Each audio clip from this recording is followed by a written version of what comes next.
pelo culto da moral e da revelação, ou como diz o Apocalipse, esposa e espírito, o homem será esclarecido na altura de seus méritos.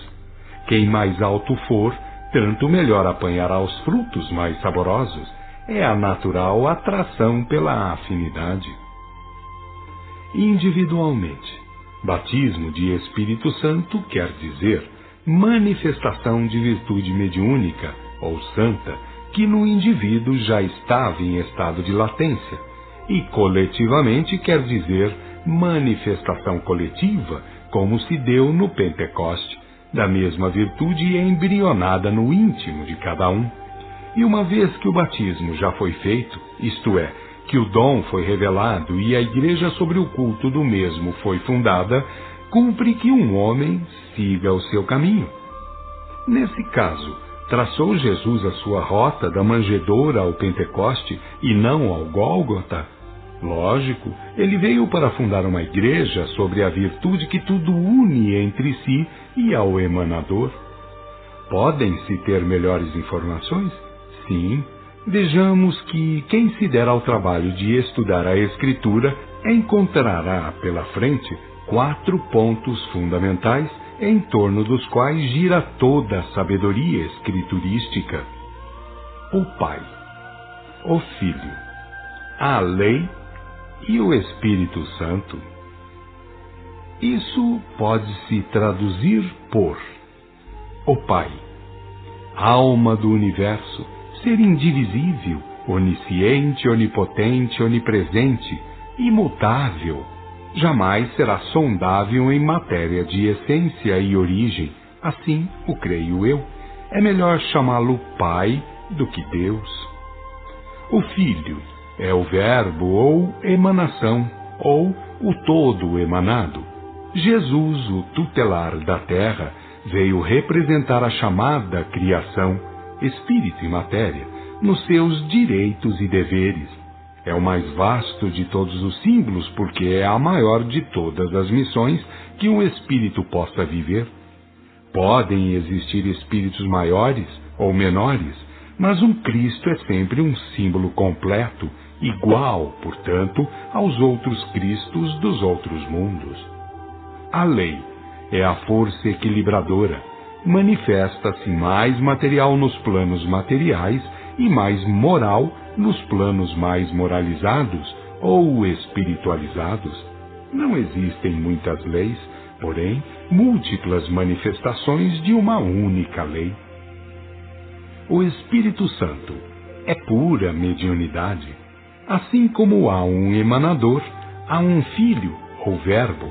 Assim como há uma força equilibradora, há uma virtude que emana do emanador, ou Pai, e que, banhando o todo emanado ou verbo, une-se entre si e ao emanador. Respeita gênero, espécie, família, hierarquia, etc. Seria estultice do homem querer limitar as possibilidades mediúnicas ou os poderes dessa virtude divina. Ela é, bem dizendo, a voz do Pai a atrair para si o Filho. Feliz do espírito que atingiu a altura de poder dizer: já renasci do Espírito Santo. Esse poderá dizer: eu e o todo somos um só. E livre da necessidade de reencarnar em planos inferiores, manter-se-á sempre na condição de eterna presença, nunca vacilante, tenha de ir onde quer que seja, viver a missão que for. Jesus, durante o tempo que viveu a sua missão de Cristo, nunca vacilou? Não. Só deu exemplo de como se utiliza a matéria e de como deve portar-se o espírito. Tentado pelo materialismo, ou diabo, exemplificou a repulsa pelo mesmo. Angustiado no Monte das Oliveiras, exemplificou a obediência à vontade do Pai.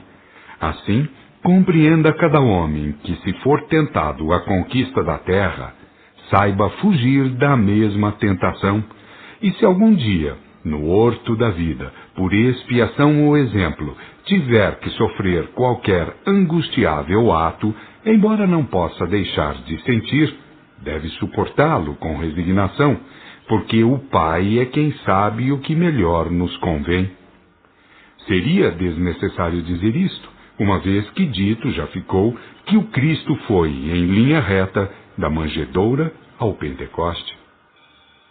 Houve já quem tenha visto a Deus? Sim, mas como o explica a Escritura? Também sou o que te falei pelos profetas, e eu lhes multipliquei as visões, e pela mão dos mesmos profetas fui representado debaixo de diferentes figuras. Oséias, capítulo 12, versículo 10. Como se explica isso? Espíritos ou anjos recebem ordem de espíritos ou anjos que pairam em regiões muito superiores e vêm até aos médiuns ou profetas ou seres cujas faculdades tenham sido patenteadas e mostram-lhes a Deus em formas simbólicas ou através de símbolos. E Jesus? Este, por poderes delegados, representou o princípio e o fim, isto é, o emanador e a emanação. Entretanto, vede bem, ele tinha os anjos ou espíritos subindo e descendo sobre sua cabeça. Foi confabular com espíritos no Tabor, e depois de ressurgido como espírito, comunicava-se de diferentes modos, através das diversas faculdades dos apóstolos, etc. A regra é uma, as manifestações é que variam. É assim que nunca há falta de sequência, ainda que ao homem tal não pareça. Por que Espírito Santo é uma virtude e se manifesta como se fossem muitas? De um lado, porque é poderosa a vontade de Deus, que dá a cada um segundo os seus méritos, e de outro lado, porque há sempre um determinado fim em cada encarnação, e a manifestação de muitas faculdades poderia desordenar a marcha para o dito fim. Esta virtude é muito poderosa arma e a escassez de senso do seu portador pode transformá-lo em blasfemo. Não é só a besta e o falso profeta que devem ser chamados blasfemos pelo fato de taxarem de coisas de Beelzebu aos dons em que se manifesta o Espírito na carne, mas também aos que dele fazem uso duvidoso. Quais os atos que constituem uso duvidoso? Os repelidos pela ação moral, isto é, quem cultivar os dons e a lei ao mesmo tempo, como Cristo o fez, só bem poderá fazer. A codificação kardeciana é pródiga em ensinamentos para quem quiser entender. Como se deve entender, isto é, em que caráter se deverá tomar os ensinamentos contidos nesses escritos? Como ponto de partida para investigações mais profundas, apenas como vislumbres dos grandes conhecimentos que mais tarde virão quando a humanidade, pela sua pureza, assim o merecer. Ninguém dogmatize coisa alguma que até este tempo tenha sido dito por quem quer que seja, uma vez que tudo tem sido dado a ver, até agora, muito mediocremente. E os que buscarem pretextos para a contradição? A humanidade é composta de muitas almas encarnadas e desencarnadas, constituindo, digamos, 3 escalões: vanguarda, centro e retaguarda. Sempre que algo de novo aparece, para a vanguarda é simples, para o centro é esquisito e para a retaguarda é eterna confusão. Ninguém se iluda com aparências, títulos e outros ornamentos temporais. Os verdadeiros servos dificilmente têm onde reclinar a cabeça. É a prova que dão de sua superioridade espiritual é que são mais guiados por intuição do que por intelectualismo. E sobre o fato de passar 1000 e outro 1000 não? A besta, 8, nota, refere-se à Igreja Romana, assim tratada no Apocalipse. Sua fundação data do século IV depois de Cristo, realizada pelo imperador Constantino Cloro, e não pelo apóstolo Pedro, como muitos acreditam. Fim de nota. A besta, ou corrupção, duraria mais de 1 milênio, e menos de 2, isto é, passar-se 1000 anos e não completar-se-iam 2000, sem que fosse restabelecida na terra a Igreja do Cristo. Assim é que estamos trabalhando para o cumprimento da profecia.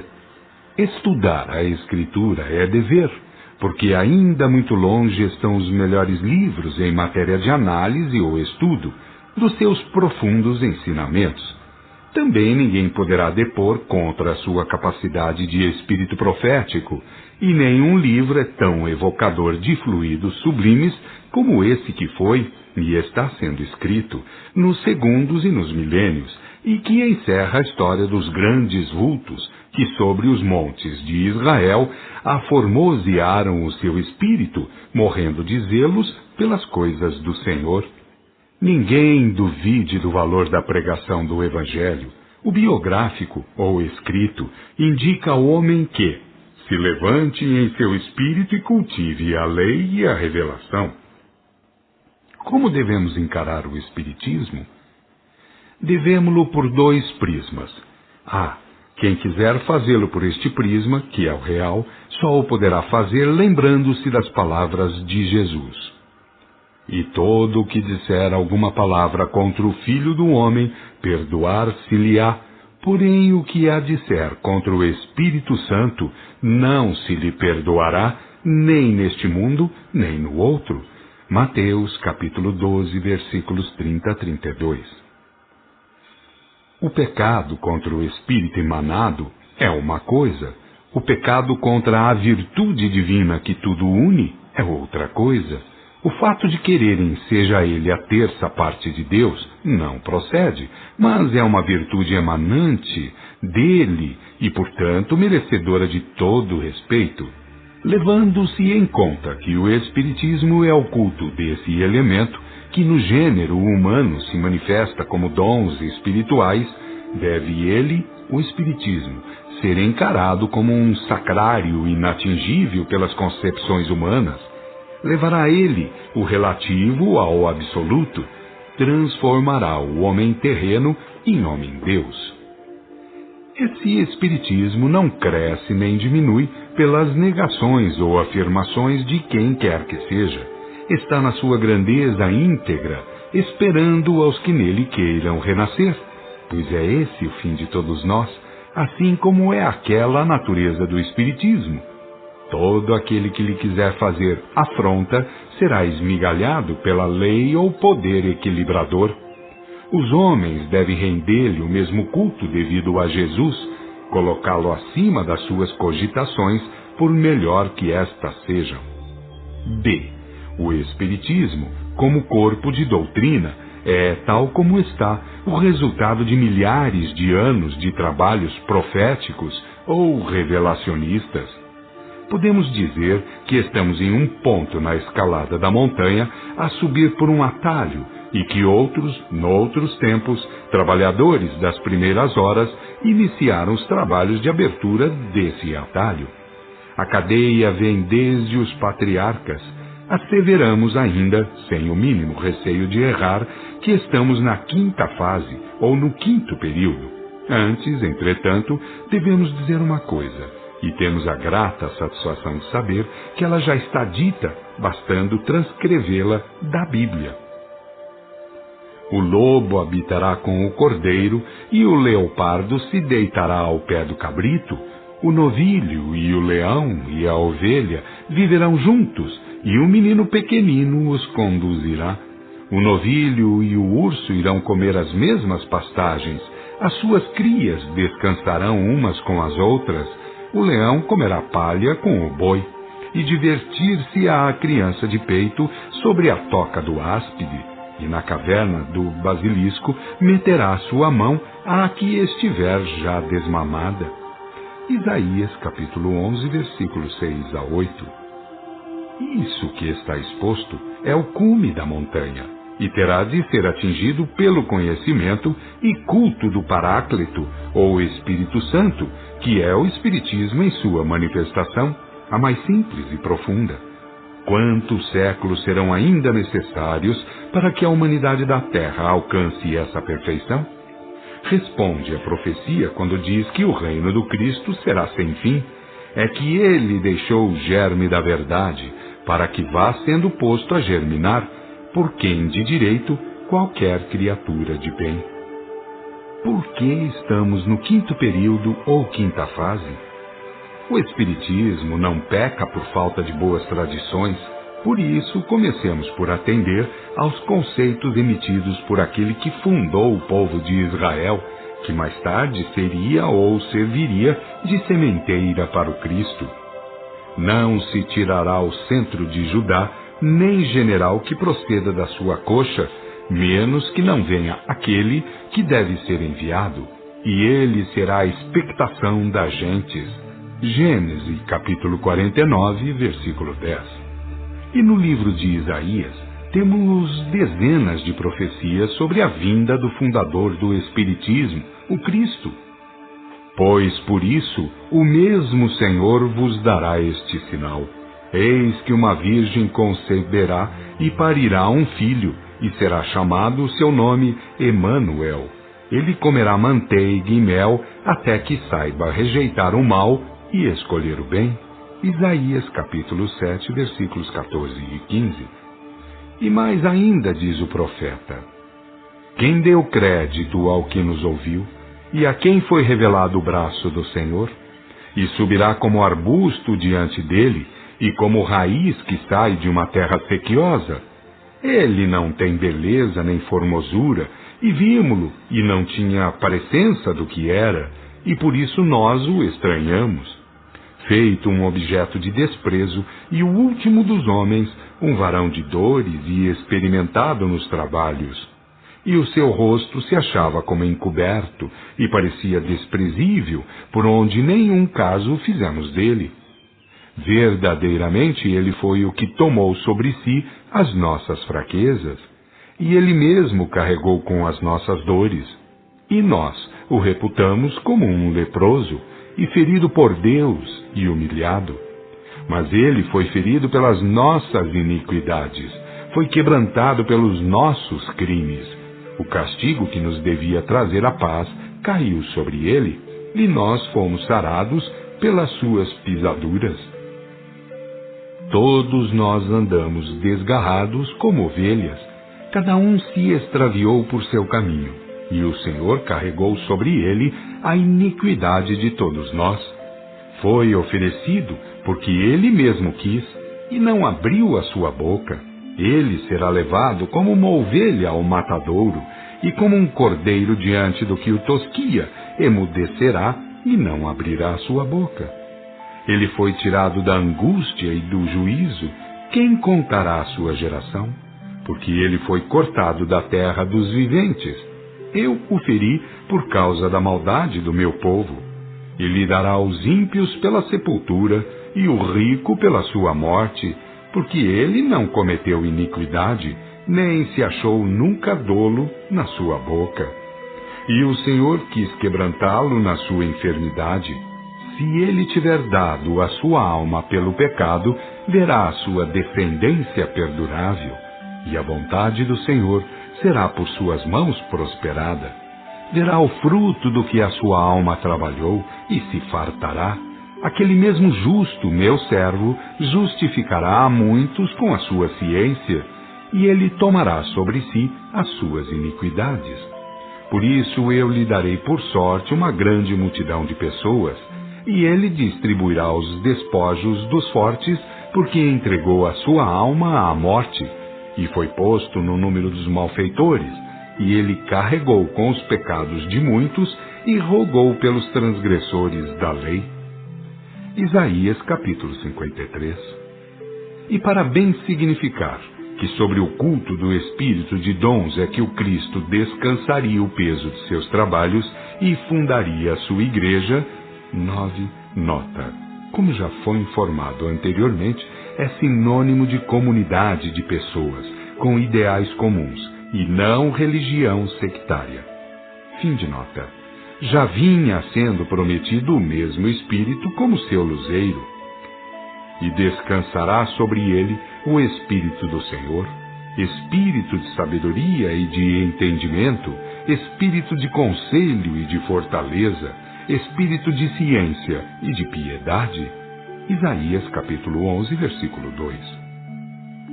Eis aqui o meu servo, eu o ampararei, o meu escolhido nele pôs a minha alma a sua complacência.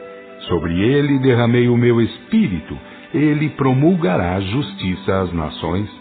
Isaías capítulo 42, versículo 1. E é bom que todo estudioso compare esses dizeres com o que está escrito em o Evangelho segundo João, para bem entender que Espírito Santo é uma virtude divina, ou uma graça de Deus, coisa, aliás, objetiva, e não uma invenção de homens, ou que signifique qualquer espírito emanado, ou ainda o grau de pureza que este possa atingir.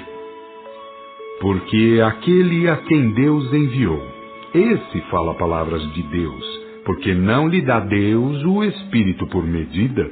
João capítulo 3, versículo 34. Ninguém confunda, pois, Espírito Santo com Espírito humano, ou Espírito comunicante. E veja em 1 Coríntios capítulo 12, como se manifesta o mesmo na humanidade. E que tem tudo isso com os 5 períodos ou fases? É que não só foi prometido Cristo pelos profetas do Senhor, como lemos, porque o Senhor não faz nada sem ter revelado antes o seu segredo aos profetas seus servos. Amós, capítulo 3, versículo 7. Como também vinha sendo dito sobre que virtude descansaria ele, o peso e a responsabilidade dos seus trabalhos e ensinos. É certo que verdades novas ferem interesses velhos, e também que velhos convencionalismos se sentirão mal ao pé destas coisas simples e profundas. Mas é possível que o século XX passe sem a manifestação de muitos escândalos. Quando é chegado o tempo de ser revelado uma medida de trigo, podem os conchavistas massacrar o revelador, fazer tudo quanto possam imaginar, porém, isso se dará porque se os homens falharem, as nuvens se encarregarão de triunfar. O que vem do Senhor é do Senhor, e Ele é quem atua por detrás do Espiritismo. Esse cavalo branco que há de levar no seu dorso a quantos tiverem vontade de progredir. Os de má vontade serão relegados para planos inferiores. Constituirão em um mundo de baixa categoria um novo Adão. 10 nota. Refere-se aos fora daqui, previstos no Apocalipse, aqueles que não merecerão herdar a terra dos futuros ciclos. Fim de nota. Sofrerão como ele sofreu e sofre ainda na terra, embora já de uma maneira assaz atenuada. Derramarão o sangue dos profetas que lhes forem enviados e crucificarão o Cristo quando a seu tempo lhes aparecer, seja em que espécie de cruz for. Assim é que o século XX marca o fim de um ciclo evolutivo e a restauração do cristianismo. A nova era não será para quem quiser, mas para quem merecer. Amor e respeito à verdade, eis os elementos indispensáveis para aquele que desejar ser manso e herdar a terra em seus melhores dias.